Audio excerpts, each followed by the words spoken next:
Good morning, everybody. Welcome to Solidarity Live, and we are here to discuss victory. A couple victories, actually. Hi, Alex. Good morning. Hooray! I like victories. Good morning, Jocelyn. It's been like too long. I think I haven't been on for 2 shows. Feels like we have a lot of catching up to do. So I think we could start today by talking about a few things. One is how Andrew Saul and David Black are no longer on the top of the Social Security administration, which we've been talking about. Yay! Exactly. Hooray! We've been talking about for a long time. In fact, there was some good money against us that we would be able to push these guys out, but we did, and we did it by doing what we talk about all the time, raising our voices together and making them unavoidable. But as you know, it's not, we weren't just trying to throw these guys out because, we don't like them personally. I don't probably like them personally. I've never met them personally. But it's actually about the implications of what they were doing on the system and the regressive nature, the hatchet man arsonist approach they were taking to destroy Social Security from within. And more important, and this is why I'm so excited that we have Nancy Altman on to talk about this. Now, it's not good enough that we've just gotten rid of the arsonists, the fox in charge of the hen house. We now have the opportunity, and in fact, we have we're demanded by the work that we do that we get a commissioner who can take us forward and can actually build the system that we want to see for all of us. So Nancy Altman, thank you for joining us on Solidarity Live to talk about that. Thank you so much for having me. So just to kick things off, I know we know, but talk to our viewers and listeners just about, what is it that the Social Security Commissioner does and what the Social Security Administration, how it touches our lives and why this is such a big deal. The Social Security Administration, Social Security is really the face of the government for the American people. And it's not just any face, it's a face when people are struggling. It's a face when a loved one has died and there are survivor benefits that person has earned for the family. It's the face of it when people become so disabled that they can no longer work. It's the face of it when people grow old and after a lifetime of work and retire. There used to be the attitude at the Social Security Administration that they were there to serve the people.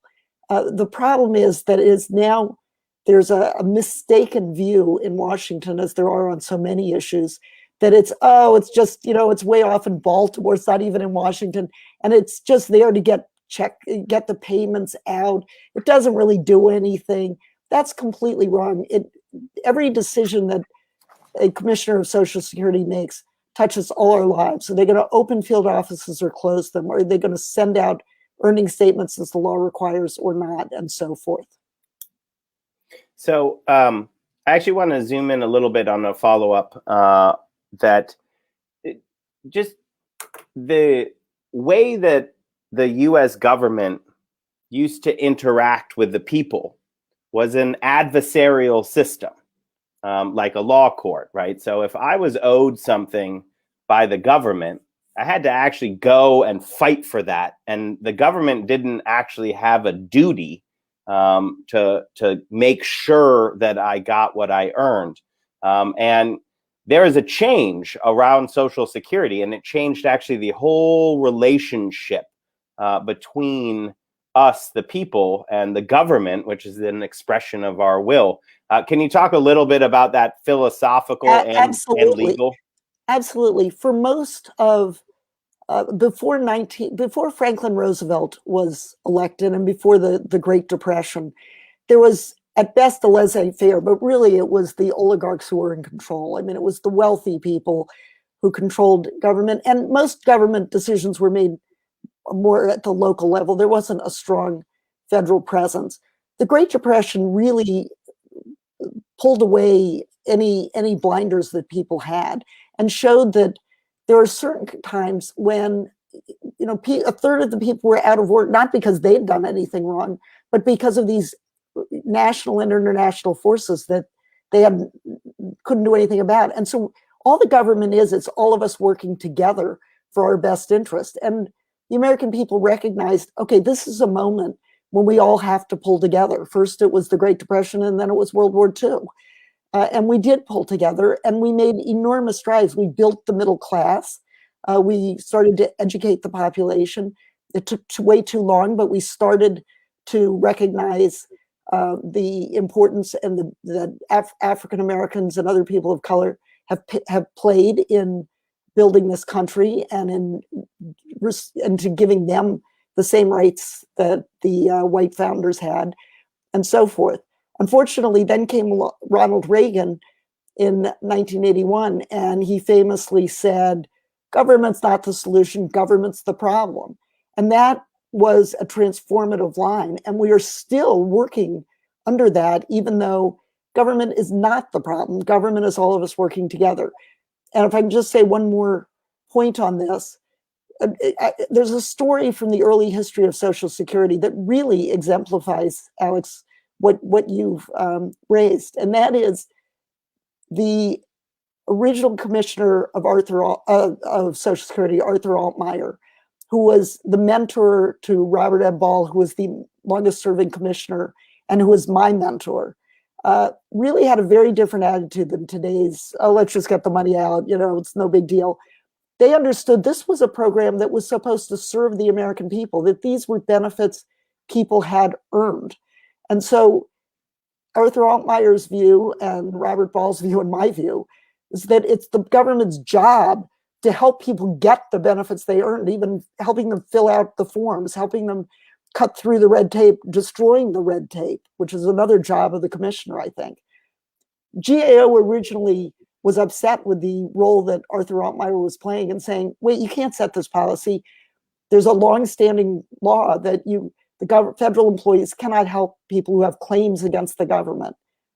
Arthur Altmeyer called up the comptroller general, went to his office, met with him for several hours, explained why this is a new age, a new day, and convinced the comptroller general, okay, Social Security is different, and withdrew the objection.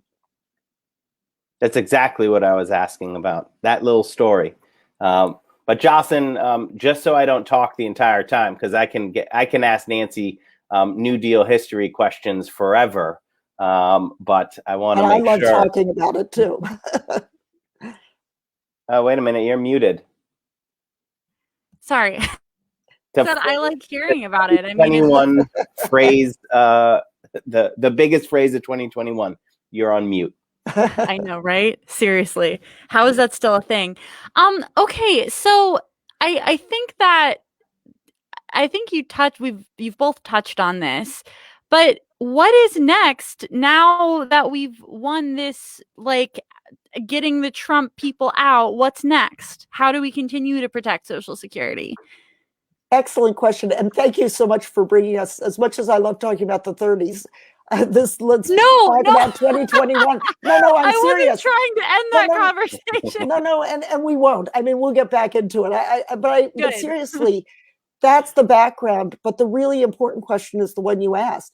What's going on now, and what can we do to get to, you know, it's a sort of back to the future or play it forward or something, because I think what the American people deserve and what they want is that kind of service that people who work for the government are called public servants for a reason, that they are providing service to all of us.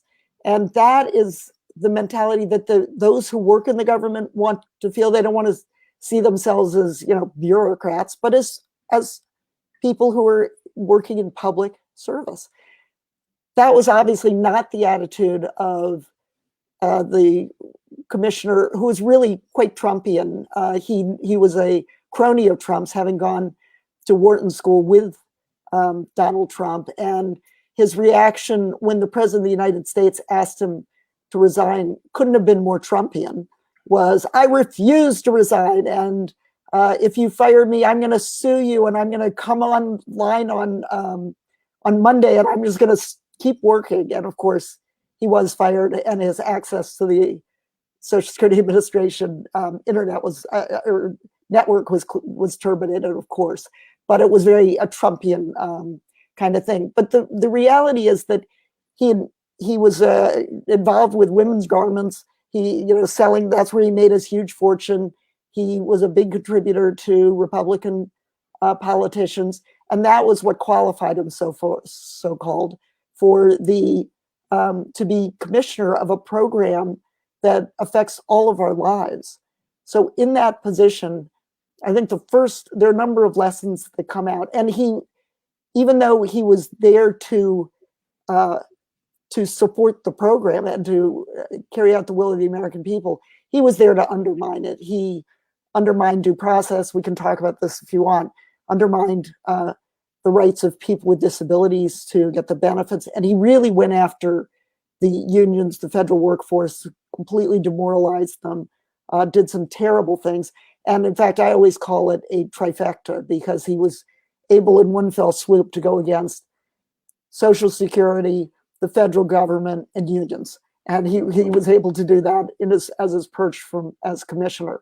So what we really need is a commissioner who understands and values Social Security, who recognizes the important work that the federal public servants play, and who understands history and knows that we would not have Social Security if it hadn't been for the labor movement.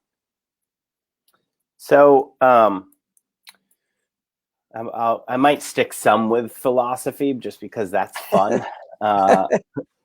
But it's just true what we're talking about as well. And so, Nancy, obviously, our show Solidarity Live is actually all about solidarity. It's actually the concept that we try to tell people about is why we can win all things. It's because as long as we work together, we're unstoppable. It's just basic. But the truth is, it's really hard for people to really get their own power because there's these forces, generally a small group of very wealthy people who profit by convincing people that they have no power.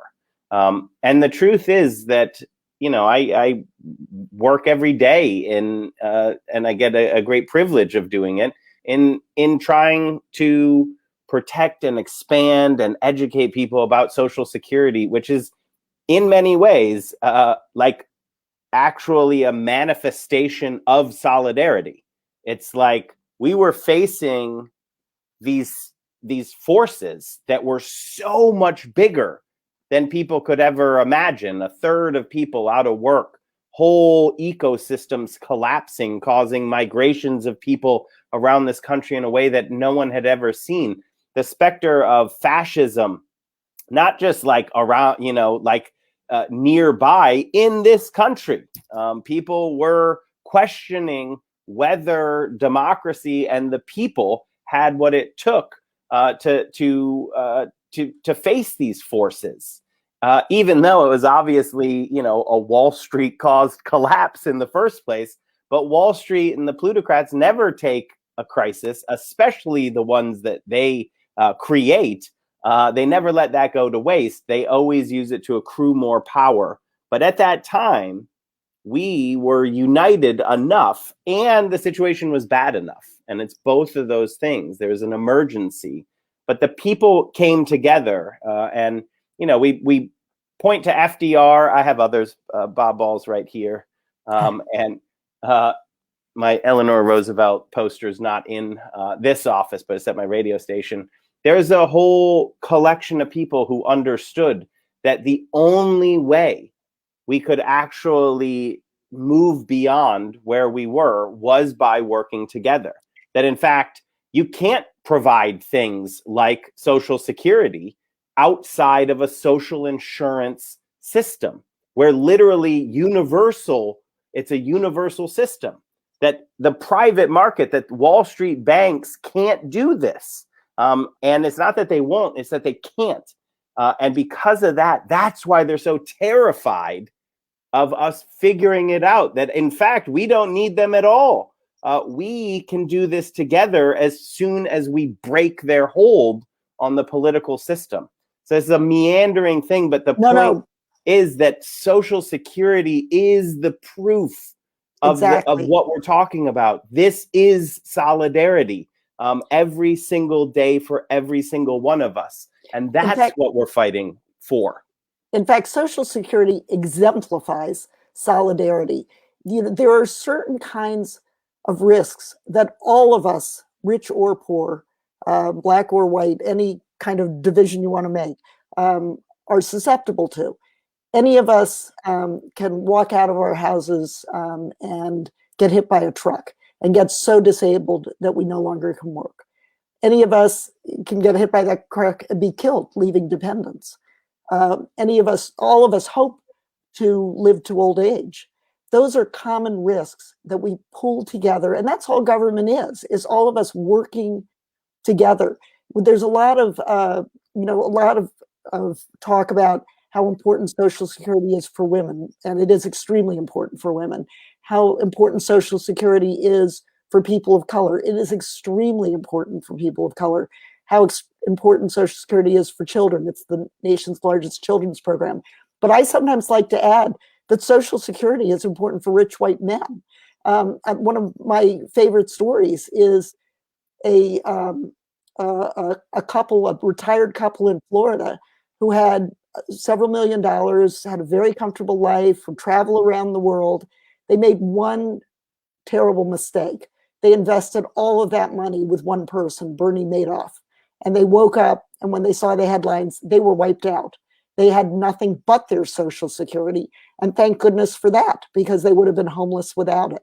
So the point is that there are some things all of us do together. We don't always have to compete. Individualism, freedom, all that is very valuable. But also valuable is families, community, all of us together. That's what government is. That's what Social Security is. It really embeds the best of American values. And one of those values is that we, all of us in this country, have we have a stake in we have only one planet that we share, and we have a Social Security system that we share, and we have a government that we share. And that's something that we all do together, and we'll all rise together or fall together if those fall apart. Love that, Nancy. I mean, that's a crazy story. Losing, I mean, because I think it's a couple things that we need to always reiterate. We reiterate on the show a lot, but just with organizing in general, is that the class structure in America is highly mercurial. This isn't like in ancient Rome where the nobility was a nobility no matter what. It's very easy for people's retirement, especially, to not be a certain thing and to have some kind of government program that basically ensures people are okay is very much like it's baked into a free society in a civilized world. It wasn't before Social Security. People just got old, and who knew? Who knew? And we're not that far from that, which is terrifying. And you're exactly right.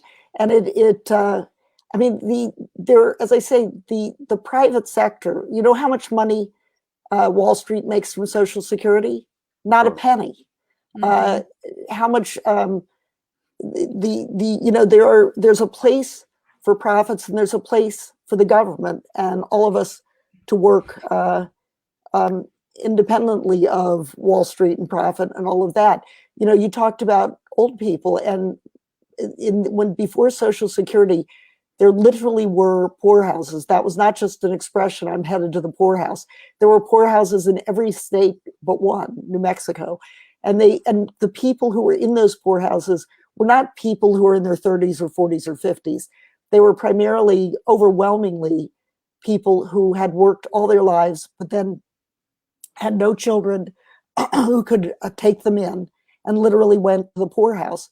There were also parents where one spouse passed away and could not afford the children. And the children, there were literally orphanages with children where they had a living parent, or they were sent off to their other relatives. There were, and the widowed or person was left begging in the streets. Social Security transformed the nation. That's what, it's hard for people today to understand what the world was like before Social Security. But imagine the pandemic hitting without a guaranteed source of income for people over age 62, without Medicare, which is part of the Social Security Act, without Medicaid, which is part of the Social Security Act. We would have had to invent those programs overnight. And we should have expanded them. We should have paid family leave under Social Security, paid medical leave. We should have universal health insurance. All of those were part of FDR's vision. All of those were his conception of Social Security. Yeah, and I'll just use one of my favorite anecdotes that I actually learned from Nancy's book, which everybody should read. Her first book, The Battle for Social Security. So the poorhouses, if you've ever read Dickens, then you sort of know the bleakness of these debtors' prisons, and you think of them as like, oh, that's some sort of, I think over there in England a long time ago, that's what poorhouses were. They locked the doors at night, and people were commonly referred to as inmates.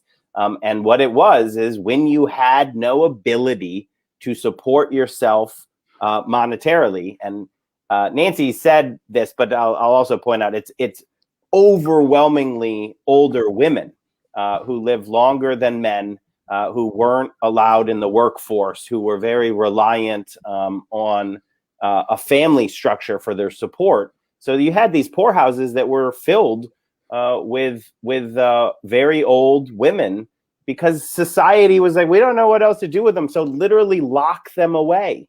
And we don't know how to do, if like the breadwinner dies, I think the children just go to an orphanage and the spouse is begging on the street. We allowed that. We were like, yeah, that's just part of the laissez-faire system. There's nothing we can do about it. Otherwise, Wall Street would have done something about it. And there's a cultural artifact of it in the original Monopoly game, which was actually a critique of this system of, where our lives are basically what the plutocrats let us get away with. And on that, the catty corner to the jail was the poorhouse. So there were two squares that you didn't want to land on because you lost your turn, the poorhouse and jail. They were equal in people's minds. They were synonymous in people's minds. People would say, you better work hard or you're going to end up in the poorhouse. Social Security eliminated the poorhouse. 1 in 2 seniors lived in poverty before Social Security. It eliminated the poorhouse. When you do Social Security and Medicare, it drives down the senior poverty rate to on average with the general population, which is still too high.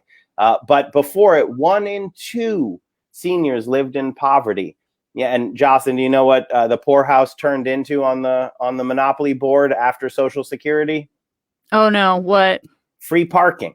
It's a perfect metaphor. Who doesn't like free parking? It's actually the title of that chapter in Nancy's book, From the Poorhouse to Free Parking. But that's how transformative the system is when we realized that, in fact, the barons were lying. We didn't need to bow down to them and, if necessary, die in penury because they couldn't figure out how to profit on things. We could come together and build systems without them. And again, that's what they're terrified of. And what Reagan, and there's a lot in between, but what Reagan injected in the neoliberal consensus that was born, the Reagan-Thatcher consensus, was actually to reverse that, to inject the barons, the private system, back into these systems that we built together, give it this public-private partnership name or other things like asset recycling. But all it really meant was they were going to rip away the system that we had built, and they were going to profit by that. That's who Andrew Saul was. That's what he served that interest, the interest of dismantling our systems that we all own together and we built them, and then selling them off piece by piece so that him and his cronies could get richer and build power. But the future, Nancy, is one where the next commissioner has to understand what we built, the magnitude of what Social Security is. It's not just some function. It's not a printing machine that sends out checks. It's a transformative agent that exists throughout this country as a notice of what we can do together without those billionaires. And that's why they're terrified of it. And let me say a few things about that. It was even worse than they wanted to just warehouse people. There was this idea of social Darwinism, that somehow if you were, the old joke about being born on third base and thinking you hit a triple, that the rich people said, Donald Trump. Of course, this is, and Andrew Saul. Now, fortunately, Social Security is so transformative that the American people have overwhelming support for the program. This is not a Republican or Democratic issue among voters. They're polling that shows that people agree with Bernie Sanders' position more than Donald Trump's position, or for that matter, any of the Republicans who want to cut the program. But they're devious. The people, so the overwhelming, then this is the point about solidarity and the struggle that's going on, because although the President Eisenhower, Republican President Eisenhower, in a private letter to his brother, called people who, there were a few millionaires who wanted to cut Social Security, but he called them, their numbers are negligible. And he said, their numbers are negligible and they are stupid, was how he referred to them. But the point is, even though their numbers are negligible, they tend to be billionaires. And if not billionaires, 100 millionaires, which is just an unfathomable amount of money. And so they have enormous influence over our elections, over our elected officials. And the elected officials often feel during elections, they know they need the votes, but other times they also think they need the money from the donors. Fortunately, although the campaign against Social Security, and it has been a campaign really starting around the time of Ronald Reagan, there has been an unrelenting campaign against Social Security. Now, the form the campaign has taken is to say, oh, we love Social Security, but it's unaffordable. We've got to cut it. We just can't do it anymore. Somehow in 2021, we're not as wealthy as we were in 1935, so we can't have this program. They've been unsuccessful in actually cutting benefits. They have been successful in undermining confidence, which is a part of Social Security. It's supposed to give you peace of mind. What they also know is that there are two ways to cut the program. One is legislatively, and just raise the retirement age, or just say, we're going to use a stingy cost of living adjustment and have the benefits erode over time. But there's another way, and that's administratively. And that's what Andrew Saul was all about. He was about, our disability, to get Social Security disability insurance, it is the most stringent test in virtually the whole world. You have to not only not be able to perform the job you've done your whole career, but not perform any job in the country, even if you don't live anywhere near the jobs, and even if you'd have to move across the country. But if you could perform that job, you don't get Social Security. So it's a very tough test. But starting with Reagan, the attitude was, we're not trying to help people get benefits. We think the American people are a bunch of frauds and shysters. We've got this 4-year-old who's getting survivor benefits. Oh, that person's gonna, or this person is 4 years old who's has a disability and is getting disability benefits. That, oh, that person's not really disabled. And so they have required what they call continuing disability reviews, which is really government harassment of the American people. People who have shown that they are so disabled that they cannot support themselves with any job anywhere in the country. but somehow every few years, show us again, prove it again, prove it again. Often these people, imagine being homeless, imagine being not speaking English. These people never have representation for these redeterminations because there's no money to be made in it. So they're facing it alone. And if you miss a notice, you're cut off. So that's why we need a commissioner who understands Social Security, who's fighting for the American people, who understands that these benefits are not entitlements, they are earned, and that the American people have paid for the administration and should get the first-class administration that they have, as I say, earned and deserve. Well, and here's the thing. I mean, it's we address this a lot on here in a lot of different ways. This Republican propaganda that people are somehow gaming the system. Maybe a couple of people have done that at some point. I have no idea. But it's, as you're saying, Nancy, it is incredibly difficult to get the benefits you're entitled to.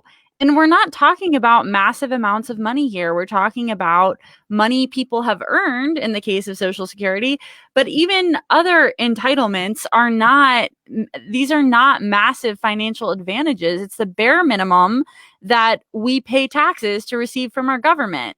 The difference between a civilized and uncivilized society is about the brutality with which a government treats its citizens. And the reason that I don't understand that people aren't more riled up about this is not everybody's going to get sick. Not everybody's going to have kids. Not everybody is this race or that orientation. But all of us will get old. All of us, hopefully. You know, if you don't, that's another issue. Yeah. And this is something that we should all be taking a lot more seriously. I mean, you've touched on this a couple of times, both of you. Another reason that elder poverty is so tragic is because these are mostly people who were not poor in their working years. And that's a really, yeah. And so, what were you going to say? But if I can just jump in, part of the tactic of those, of literally the billionaires who funded this campaign against Social Security is divide and conquer. It's the opposite of solidarity. It's telling young people that, there are all these greedy geezers who, are taking more than their share and there's going to be nothing for you, which of course is absurd. Seniors are fighting for their children and their grandchildren. It's telling seniors, these people with disabilities, they just have, they claim they have a bad back, but come on, this is, they're just taking money from you. The reality is that Social Security is extremely efficient. It spends less than a penny of every dollar on administration. And within that, less than a penny of every dollar is an improper payment, an overpayment or an underpayment. It's a tiny fraction that's actual fraud. Now, if you compare that to private insurance, their fraud rates, not their improper payment rates, their fraud rates are 10%, 15%, 20%, very, very high. And their administrative costs, they scoop out for administration and profits, is more like 20% as opposed to 1%. So again, this is a program that the answer is, as this program is called, solidarity. It's not to allow ourselves to be fooled. And there's a Franklin Roosevelt understood this, and it's one of my favorite quotes. He said, and it was the same kind of thing. They were trying to, and it was over Social Security, and the Republicans were trying to divide people and tell them it was a bad program. And he said it's an old strategy of tyrants to get their victims to do their dirty work for them.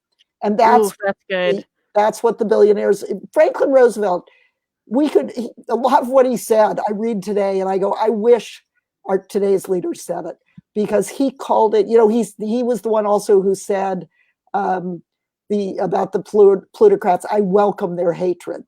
He understood, as wealthy as he was, he understood the idea of solidarity. He had, contracted polio, and he knew what it was to be a person with a disability. He knew what it was to have this sense of dependency, and he knew that all of us are stronger together. Yeah. So because that FDR quote, that's an even more ancient quote, because what we're talking about is actually a struggle that you can go back to ancient times. There really are just worldviews. It's either for the few or for the many.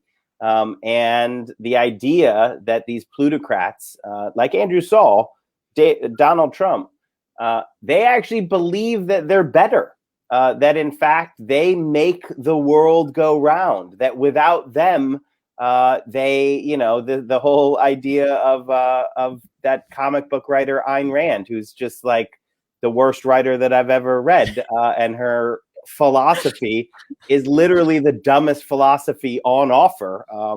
Very popular with 12-year-olds and people with 12-year-old mentalities. But I'd like to say that her idea that, the big man, the plutocrat will shrug and then everything will stop. The sordid secret of the plutocrats is that all they do is rob the commons. They didn't actually create any of this stuff. Even the ones, so first of all, most of the plutocrats are not the ones whose name right? It's not Bill Gates. It's not Warren Buffett. Most of the ilk are actually inherit all of their wealth and power, and it comes in the form of land and real estate, like literally the same as before. But even of the ones whose names they didn't do it. Peter Thiel, he created a payment processor on the internet, which was the public money, right? We built that. I can keep going on and on, but you cannot find one. What they do is rob the people and then convince the people that they're great, when in fact they're just picking our pockets. And it's the same game forever. This small group of people who say, actually, it's by moral fortitude that I have risen to the top, when in fact they're the immoral and corrupt ones who are picking our pockets. The reason they're terrified of Social Security and Medicare and solidarity in general is when the people realize that lie. That lie is the foundational lie of neoliberalism, of plutocratic, autocratic governments everywhere. When you realize that, in fact, their numbers are small and they are very stupid. That is an important thing that Eisenhower said. We beat them when we stand together, and what we build is better than anything they can do, They can't do Social Security, an inflation protected annuity that you can't outlive. Wall Street can't do that. They know that. That's why they work to destroy what we build. They can't do public education where we educate the people for the advancement of all of us with no profit motive. They can't do that. So they work to destroy public education so they can foist in some for-profit garbage like Trump University. They know that. That's what they're terrified of. And their strategy is very, very transparent. They start out by trying to undermine our confidence. Let me just focus in on Social Security.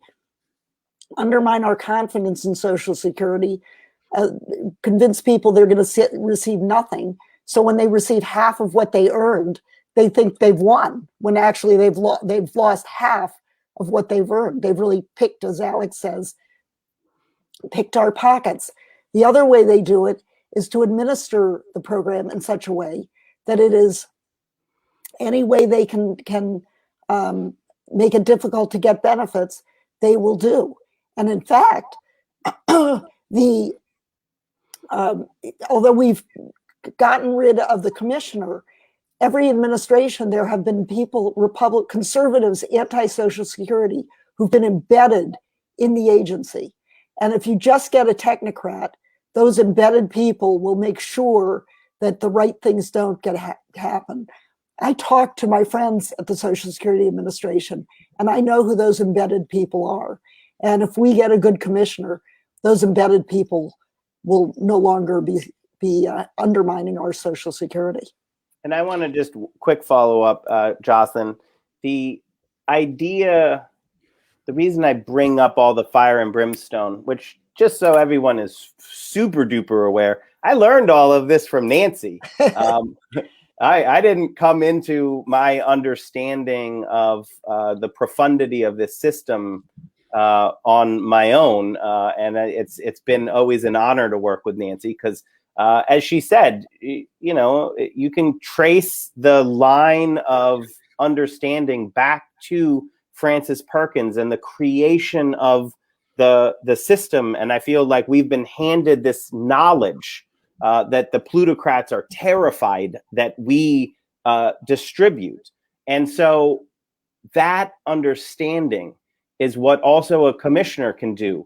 The Democrats, the modern Democrat has been scared for so long. It's changing. But since Reagan, it's been this defensive crouch. It's been a like, oh, yeah, we know you're going to win, but we'll help you. We'll let you win slowly. It has not been a recitation of the facts of what we are doing and an invitation to the American people to love the system and understand that it's going to be there and feel the security that it brings and to really understand the massiveness of this. We are not going to, the next commissioner can change it so that people are not afraid that they're not going to get their benefits. They will know with certainty that the thing they can count on is Social Security. That's why we built it. And in fact, compared to the risky alternatives on Wall Street, Social Security is the rock that you build your understanding of your economic future on. It's not something that needs to be saved. It's not actually something that needs to be defended even. It's something that needs to be brought out and let do what it does, which everyone loves it because they know in their family or their friends, it's a personal experience, but they believe this propaganda that maybe their situation is different, right? Like, oh, they're lucky. What we need to convince people of is actually the power that we have with these systems. We're not going anywhere. The Social Security is not going anywhere. Count on your benefits. In fact, plan to fight hard to get more benefits. And the only thing that's doing is actually redistributing our public money out of the plutocrats' pockets back into the people's pockets. It's not exactly how it works, but I like to think of it that way.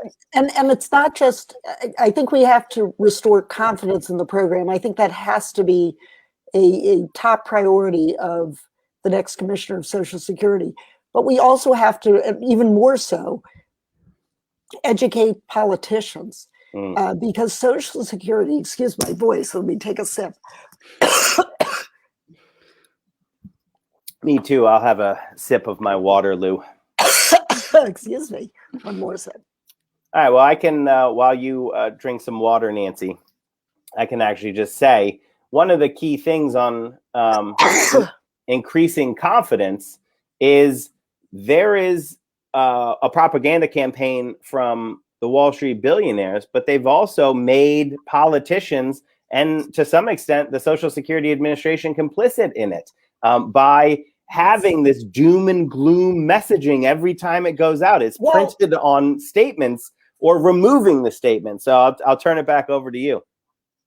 Or failing to say anything about it at all. It used to be a winning issue, and right. It's an issue the American people should hear about and should vote on.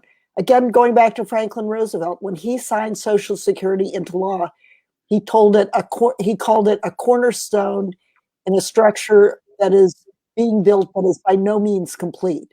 He expected every generation to improve upon it, to build upon it, to pay it forward, as they say.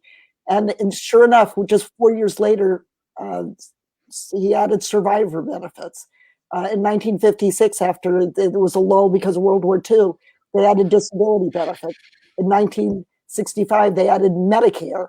In 1972, they expanded benefits. But then we got the war against government, Ronald Reagan, and everything stopped, and everybody ducking their heads. Fortunately, thanks to the Social Security Works and the coalition, the Social Security Works staffs, and that I chair, we have literally changed the conversation. In 2012, if you look at the Democratic platform, it was all about bipartisan solution, and it basically didn't talk about Social Security at all. In 2016, it said, we are committed to expanding Social Security. And that's what we should be doing, and we're poised to do. And having the right commissioner in place can make that move forward. We should expand Social Security so benefits are higher across the board. We should expand Social Security so that no one retires into poverty. We should expand Social Security so caregivers who do the important work of family caregiving, primarily women, get a caregiver credit, don't, in addition to losing current compensation, don't also lose their retirement security. We should also be thinking about children's allowances and family leave and medical leave. There are so many things we can do if we all work together and see that these are common issues that affect all of us. We can do it. But the point is, we have to have leadership in Washington, and the leadership is the Commissioner of Social Security, or should be. Well, and there are a lot of things I want to say. I know we only have 10 minutes left. But one thing, thank you for bringing up women so much, because it's something this is something that has really, the older I get, the more it scandalizes me. The wage disparity in retirement and later years is just egregious. I'm not going to remember the number, but some crazy high number of middle-class women end up facing poverty in retirement. Absolutely. And there are so many factors that go into that. The way that, we still do have a cultural patriarchy in a lot of ways, or, the ways that women are disenfranchised with the wages they earn while they're working. Like, there's so many reasons for that, but it's scandalous, and it's something that needs to be talked about a whole lot more. Second thing, a thing that has nothing to do with this. So I went to Greece on vacation recently, and we're walking around and seeing all this ancient stuff, right? And it's like, all I keep thinking about while we're having this conversation is there is this very human susceptibility to being complicit in the idea that rich people deserve to be oppressing everybody else. Like, it's so old. Like, we're walking around seeing these huge palaces and, other that were built by people who were in slavery, and like, they went along with it. They didn't rebel. Why? Because they thought that Jupiter or Zeus or whoever they believed in would strike them dead if they asked for living wages, if they asked for, and it's so old, this myth that there are people who, because they have more material affluence, are somehow better than the other people. And that's just how it goes. That's just life. And it's crazy when you're, viewing this thousands of years ago, because now we look at that like, that's crazy. Why would you go along with this? Why wouldn't you revolt? And it's like, we have that opportunity now. We have that opportunity to say billionaires shouldn't be destroying the planet. There shouldn't be billionaires. There shouldn't be billionaires. Exactly. It's like meritocracy is our new version of meritocracy, is our new version of, well, the gods have anointed him. What are you going to do about that? And it's just so crazily irrational. And it's something that I think as a species, we just do.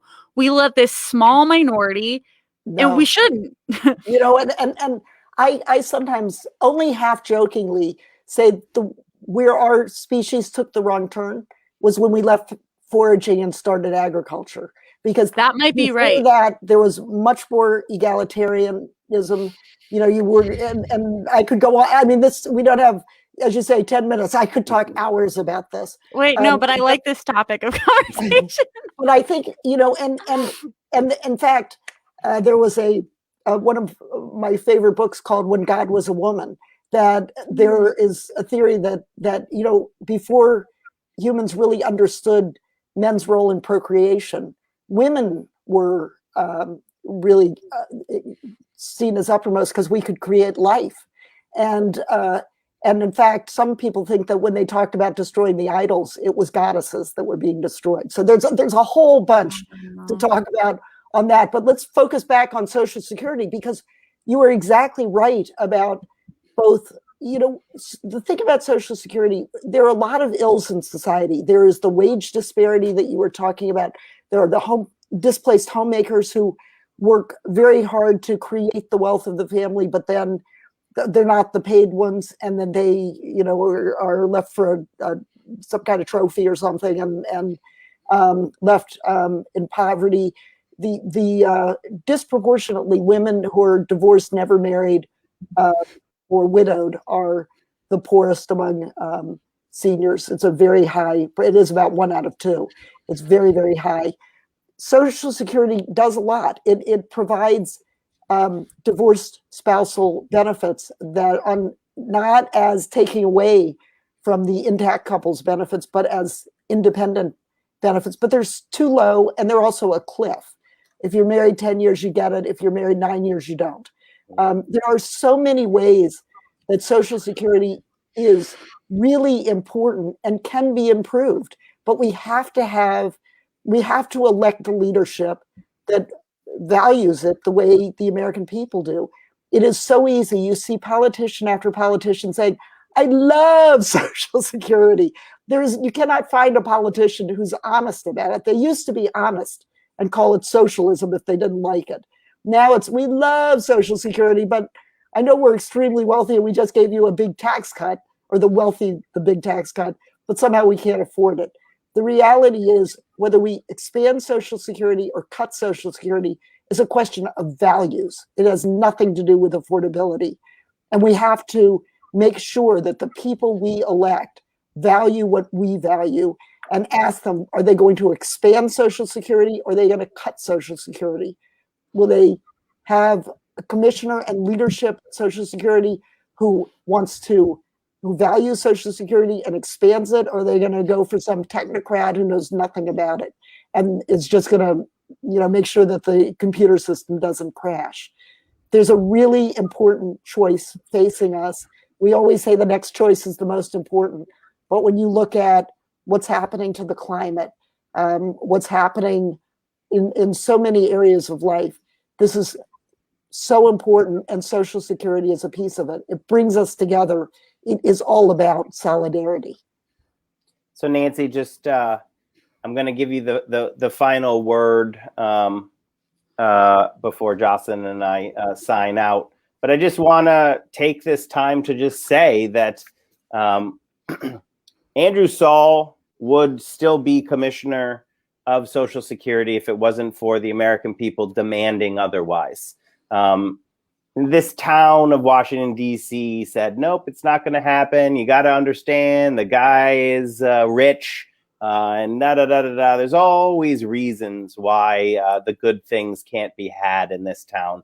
But when you say, no, I demand the good things, and so do my friends here, and there's millions of us, we win every time. And right now is when we need to raise our voices together and demand not a defensive crouch so that the worst doesn't happen. I don't want the worst for the future. I don't want the worst for my children. I don't even want the worst. I want the best. I want the best. And I know for a fact that launching billionaires into space is not the best for the futures, unless they don't come back, or it's a reality show of some sort where they don't come back. The future is not in the hands of these few.